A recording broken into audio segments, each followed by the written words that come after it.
Que alegria voltar a estar com você nesse nosso retiro, na segunda lição, segunda aula, segunda palestra, como você quiser. Como foi a primeira?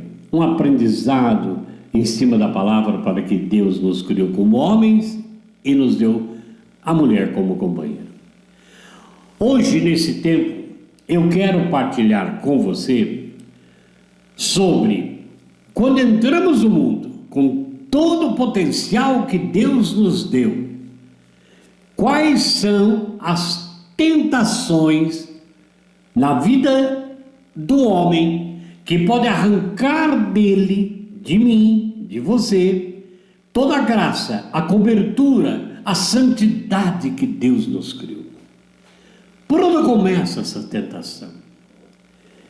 Havia um filósofo indiano que disse que para os pais, principalmente a mãe, vossos filhos não são vossos filhos. O que significa isso? O momento que foi gerado, uma criança precisa de espaço, que é o útero da mãe, de tempo, que é desde da consumação ali, até o final da gestação, e precisa dos nutrientes. Tudo que a mãe se alimenta vai passando para o filho para que tenha vida. E depois, algo divino, que é o sopro da vida. Quando a criança nasce e é cortado o cordão umbilical, ela sai como se pudesse ser uma lagarta que se transforma em uma borboleta, vai voar, não está mais presa a nada. Por isso nossos filhos não são nossos filhos.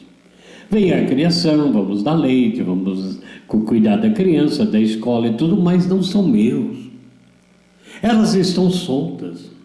Ora, quando eu, homem, quando você, realmente saímos encontrando coisas novas, o tempo do nosso por que isso, por que pode, por que não pode, eu quero, e criando coisas novas em nós, nós não percebemos os perigos que nos rodeavam, as tentações que nos faziam cair, perder a alegria, perder o impulso. Ora, nos machucamos com as consequências. Então daí, nós somos tentados de todas as formas. A primeira tentação foi a descoberta que eu sou homem, como é que é o meu físico? Eu começo a olhar as meninas que me atraem. Nós vamos encontrando desejos, vamos sendo levados pela mídia, por esse mundo decaído que estamos vivendo, aonde há uma grande obra maligna para tirar Deus do coração da família, ou tirar a família do relacionamento com Deus. As ideologias de homem com homem, mulher com mulher, que ninguém mais escolhe o que quer ser. Olha para o físico, é homem, mas eu quero ser mulher. Nessa confusão todinha que estamos vivendo, há outras tentações que nós caminhamos no nosso decorrer da vida, que nós precisamos estar fortes para não cairmos da cilada. Eu quero começar dizendo que hoje eu encontro amigos, irmãos que eu conheci, que estão pelas ruas como moradores de rua, abandonados, depressivos, doentes, porque perderam o sentido da vida e que caíram em muitas situações e tentações, e pessoas de boas famílias, arraigadas financeiramente, que perderam todo o chão, que caíram nas tentações do querer, da concupiscência dos olhos. Eu gostaria muito que nesse momento desta nossa partilha, você abrisse o Evangelho de Nosso Senhor, segundo São Lucas, do capítulo 4, versículo de 1 a 13, que vai narrar para nós o início do ministério de um homem-Deus, ou de um Deus que se fez homem, que movido pelo Espírito Santo, se recolheu 40 dias no deserto para um jejum, para uma purificação do seu interior. Ora, quando nós vamos ler Lucas 4, de 1 a 13, você pode ler, meditar devagarzinho, sem pressa, sem querer adivinhar as coisas. É um tempo de provação humana. É um tempo que nosso Senhor Jesus, Filho de Deus, passou por um momento de uma provação humana. Ele, sendo Deus, não precisava disso, mas o amor infinito do Pai, que envia seu Filho para morrer no meu lugar, passar por todas as tentações e provações que um ser humano tem, para nos mostrar e nos guiar no caminho certo, viver conosco a nossa miséria. Nós vamos notar que Jesus, guiado pelo Espírito Santo nesses 40 dias no deserto, passou por uma provação humana. Você já passou por uma provação humana? Não dizer assim que você não tinha as coisas, né? Não assim, uma provação humana. Foi provado humanamente. Durante esse tempo todo, Jesus foi tentado por quem? Por outro homem? Não. O homem machuca, como diz palavras, mas quem nos tenta fazer todas essas coisas é o demônio, é Satanás, que odiando a Deus vem enviar a mim e a você como imagem e semelhança de Deus. Foi tentado pelo demônio nosso Senhor, como humano, olhando como humano, a passar fome. Nada comia, a não ser quando terminasse o seu propósito de jejuar para aquilo que Deus tinha a fazer nele, por ele, pela humanidade. O demônio deu então a Jesus, na provação humana, 3 tentações específicas com prepotência diabólica, preparou armadilhas, esperando os momentos mais frágeis que humanamente Jesus pudesse ter. Parece agora no princípio, quando a gente lê Lucas 4, 1 a 13, de que essas 3 tentações, que nós vamos citar a partir de agora, têm grande poder sobre a minha vida de homem e também a sua vida de homem. No entanto, a gente tem que ter consciência de que o tentador, o demônio dos homens, é conhecedor da nossa inteligência, mas é conhecedor também dos nossos limites.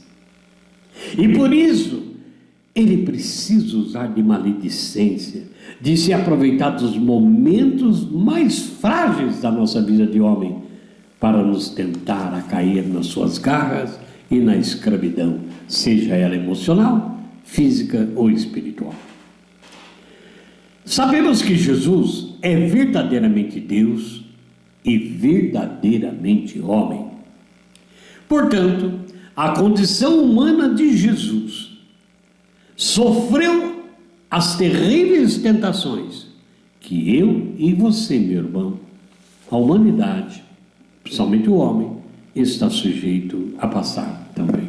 Ora, ao vencer cada uma das tentações, Jesus então tornou-se para nós, homens e também mulheres, a fortaleza onde o ser humano, eu e você, podemos nos abrigar nos momentos mais terríveis da nossa caminhada, os momentos angustiantes que nós passamos. O apóstolo Paulo, se nós queremos aprender, não religião, mas espiritualidade, anote para ler depois, segunda carta do apóstolo Paulo aos Coríntios, capítulo 12, versículo 10. Paulo está dizendo: eu me alegro nas minhas fraquezas, me comprazo nelas, nas injúrias, nos sofrimentos que passo, nas perseguições, nas angústias suportadas por Cristo. Suportadas por Ele. Ele experimentou isso. Então eu me comprazo nisso, diz Paulo. E diz mais: é quando eu sou fraco, então é que eu sou forte. Nos momentos das tentações, se nós mantermos a nossa claridade mental de que somos fracos, é aí que vamos ter a força. É na fraqueza que nós somos, eu e você, meu irmão, vítimas fáceis do demônio. Naquela área frágil, naquela área realmente muito fraca. Mas se vencermos, passar por esse momento, como Jesus passou, testemunharemos essa força de uma vida humana como a dele, que recebeu contra todo o conjunto, impactou todas as forças contrárias a Deus. Quando Jesus estava fraco, pensa assim, após 40 dias, foi então que ele ficou forte. Por isso o jejum é necessário, não é religioso, é para buscar a minha fraqueza física, a força que eu não tenho acesso. Qual é o ensinamento? Qual é o ensinamento que Jesus vai trazer para essas 3 tentações? Realizar a palavra de Deus, aqui na terra e na minha história. A verdade dessa palavra não é só conceitos, ela é a própria vida, é o Deus vivo que nos criou, porque não temos jeito de recriar o homem. Esse Deus que vive em mim, meu irmão, esse Deus que vive em você, aí que nós já libertamos nesse momento. As 3 tentações vão explicar então para nós toda a posição humana ao plano de Deus, ao plano da salvação, da cura. Precisamos agir como Deus, modificando a realidade presente em benefício meu mesmo.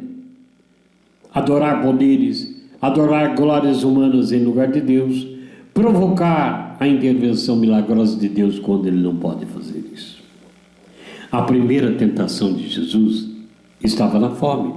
Se você ficar um dia de jejum, pela conversão de seus filhos, pelo seu sucesso profissional, seu emprego, seus sonhos, no outro dia você quer comer desesperado. Imagine mais um, beba água, é claro. Você precisa, nosso corpo, a porcentagem maior é de água. Mas quando ficamos sem alimento, nós vamos então experimentando um vazio tremendo. E é aí que somos tentados. É aí que trazem pessoas, fazem aquilo que a gente gosta de comer. Se és filho de Deus, disse o demônio a Jesus, ali no versículo 4 de Lucas 4, se tu és mesmo poderoso, diz essa pedra que vire num pão, um pão recheado, gostoso, com creme. Jesus respondeu à tentação com a própria palavra. Por isso a palavra de Deus tem que estar em você. Nem só de pão vive o homem. Ora, o que está implícito nesta tentação do demônio? Quando a pessoa humana deseja obter alguma coisa, algum sucesso, ela descobre, nós descobrimos que podemos obter pelos caminhos contrários da dignidade, ao valor daquilo que nós estamos desejando. Continuamos a ter a mesma fome. Por quê? Porque aquilo que sacia o meu desejo, os seus desejos, já não existiria mais na minha verdadeira condição. Sentiremos a mesma fome depois. E vai se repetir quantas vezes? Com eterno retorno. Porém, quando esta fome, entre aspas, colocada em tentação, for vencida pela confiança que eu tenho em Deus e na sua palavra, Ele, o Senhor, haverá de prover o alimento necessário na hora certa, da forma certa, sem inverter a realidade das coisas com os valores inerentes a ela. É o que disse Jesus naquela fonte no poço da Samaritana: qualquer que beber desta água vai voltar a ter sede. Então, se ele fizesse a pedra transformar em pão, amanhã teria fome de novo. E seja que fome for que você esteja sendo tentado, não se deixe levar pela tentação fora da hora. Quando Jesus diz para aquela mulher: quem bebe dessa água, amanhã vai ter sede de novo, precisará dela. Ora, mas aquele que beber da minha água nunca mais terá sede. É a fonte da vida. Isso está no Evangelho de São João, capítulo 4, versículo 13 a 14. Então, querido e querida, o cristianismo, os seguidores de Jesus, não transforma a realidade do mundo, não transforma a realidade do mundo. E o mundo em algo que desejamos, não podemos transformar o mundo em algo que nos satisfaça, mas a realidade do mundo, das tentações, nos ensina a nos preparar para enfrentá-las e enfrentar esse mundo. A segunda tentação de Jesus. O demônio agora oferece a Jesus poder, glória, grande emprego, ótimo salário. Não importa em quem eu pise, não importa quem passe necessidade. Estamos cientes, então, aqui, de que aquilo que o mal oferece com uma mão para o mal, ele tira com a outra. No versículo 8, ao desejar obter caminhos contrários a Deus, objeto desejado, acabaremos adorando aquilo que é contrário a Deus. Bons empregos, posições, quanto mais somos, mais queremos. Chegaremos mesmo na igreja. Quanto mais somos nela, queremos mais ser, mais mandar, ter mais poder. Às vezes até mais que o padre e o bispo. Quanto mais os irmãos, coitados. Poder, poder, poder. O homem, como eu e você, sedento por realizar nessa vida que é passageira, uma vida santa, haverá de encontrar em Deus o fundamento, ou acabará então se iludindo, pensando que encontrou e morre frustrado e vazio. Aquilo que o mundo oferece para você e para mim, para a realização da minha glória e do meu poder, torna-se o Senhor da minha vida, aquele emprego, aquele salário, minha posição, as minhas amizades, o posto onde estou, é o meu Senhor. É o que achamos muitas vezes liberdade, entre aspas, e em suma, passamos a adorar aquilo que o próprio demônio despreza, liberdade. O mundo passa com a sua concupiscência, com todo o pecado, mas aquele que faz a vontade de Deus haverá de permanecer para sempre. Primeira carta de João, capítulo 2, versículo 17. Quem não acredita em Deus, quem não acredita em Deus, não falei de religião, você que não acredita em Deus, passa a acreditar em qualquer coisa, porque não tem sabedoria divina. O homem que não adora a Deus, o homem que realmente se acha, que por isso é livre de qualquer mecanismo, de qualquer poder, que nunca vai ser escravo, nunca vai ser manipulado, esse homem, na verdade, está o quê? Desconhecendo a sua própria limitação. Ora, se nós olharmos para o mundo artístico, nós sabemos que todo artista precisa dominar a técnica da sua arte. Ele tem que dominar. Pois quem desconhece os princípios básicos que fundamenta aquilo que eu faço, eu não terei instrumento necessário para expressar a minha liberdade criativa. Fiquei preso em mim mesmo. Ora, então veja bem, medita sobre isso. Fazer a vontade de Deus, que é uma palavra de vida eterna, é o comprometimento ético que nós temos. Instrumento que torna o gênero humano verdadeiramente livre.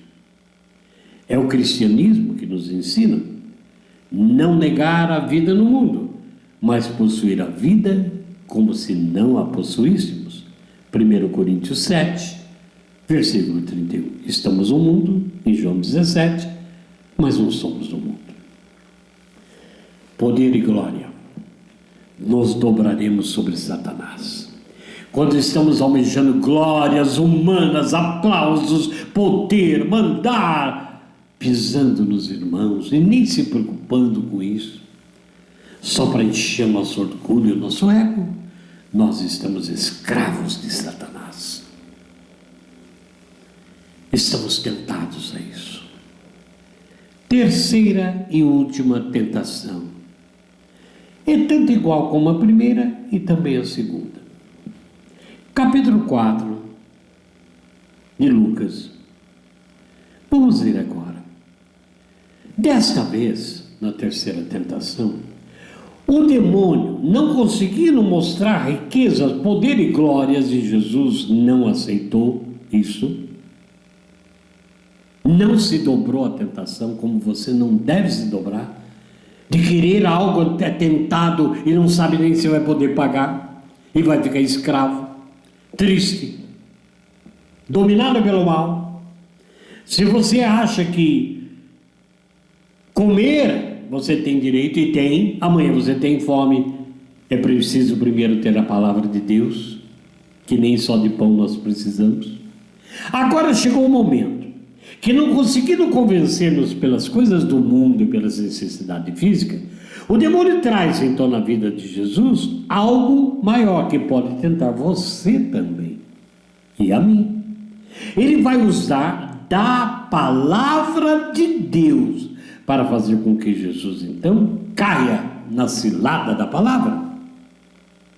O demônio levou Jesus, transportou ele para Jerusalém, no ponto mais alto do templo, da igreja, e disse: se és o Filho de Deus, joga-se lá para baixo, porque está escrito que Deus que você ama ordenou seus anjos a teu respeito e que te guardem. Ora, o que está acontecendo aqui? Está escrito, se eu cair no abismo, se eu entrar num vácuo do tempo, está escrito no Salmo 90 ou 91, os anjos do Senhor haverão de me guardar, me proteger, me segurar. Está escrito isso, eu creio nisso. Mas aqui está havendo, quando o mundo coloca para você e para mim, uma tentação de que nós podemos fazer isso porque Deus é Deus. Por isso muitos sofrem perguntando: onde estava Deus quando isso estava acontecendo ou quando isso aconteceu? Onde estava Deus? Está escrito que Ele é amor, que Ele é mansidão, que Ele é compassivo, que Ele ama a todos nós e que Ele nos ajuda, nos cura e nos liberta. Onde estava Deus? Se está escrito isso, então Ele não vai permitir que nada aconteça. Grande engano, grande engano.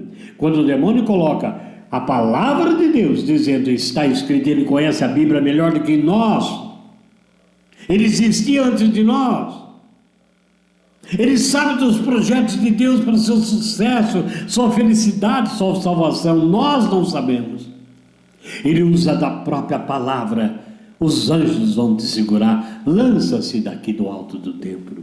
Ora, Jesus então poderia, como eu, dizer: mas se está escrito, você não sabe o poder de meu Deus, e pulo. Mas não era para isso, não era motivo. O que é que Jesus respondeu? Também ele combateu a palavra com a palavra. Também está escrito: não tentarás o Senhor teu Deus. Um dos maiores pecados é nós tentarmos Deus, querendo que Ele faça coisa que não pode fazer naquele momento.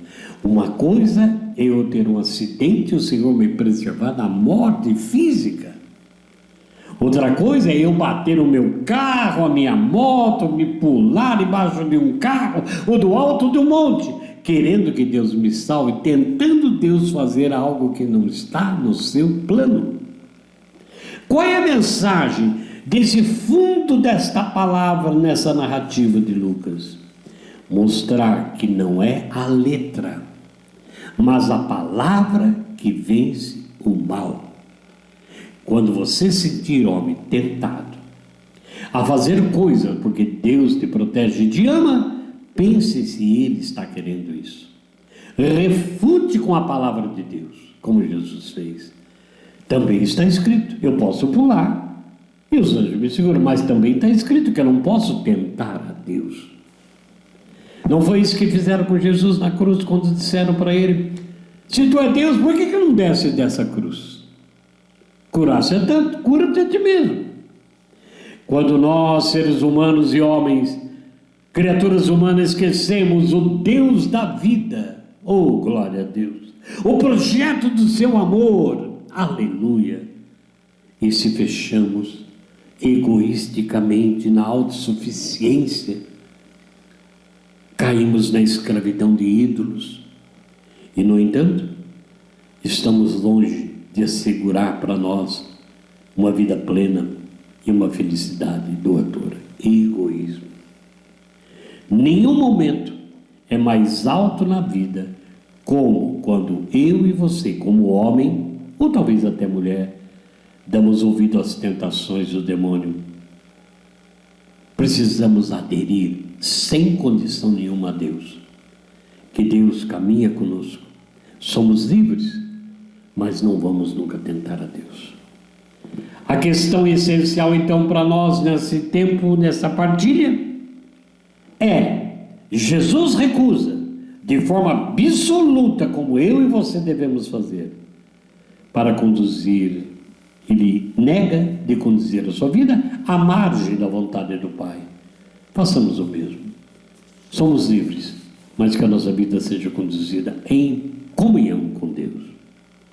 Para Jesus ali, meu irmão, uma coisa verdadeiramente é decisiva e fundamental, que pode ser para mim e para você. Quando ele diz em João 6:33, desci do céu, não para fazer a minha vontade. Eu vim como Deus, mas não para fazer a minha vontade, mas a vontade daquele que me viu. Então, meu querido e minha querida, as tentações dos homens, e tudo isso que estamos falando das 3 tentações de Cristo em Lucas 4, envolve dinheiro, posição, sexualidade, ganância, poder, que nos mata antes da hora. É decisivo então para a nossa vida as propostas de Deus ou os projetos pessoais? É isso que nós vamos refletir, que você pode mandar para nós por WhatsApp, entrar em contato. As decisões da minha vida, elas são tomadas? Eu, Henrique, estou perguntando para mim, e você pode perguntar para você, e escrever sobre isso. O que é decisivo para a minha vida? Os meus projetos? Ou as propostas de Deus? Que Deus te abençoe e te guarde, te proteja, e nos encontraremos na 4ª palestra, 4ª lição desse tempo que nós estamos fazendo para todo aquele que ama a Deus. Em nome do Pai, do Filho e do Espírito Santo. Amém.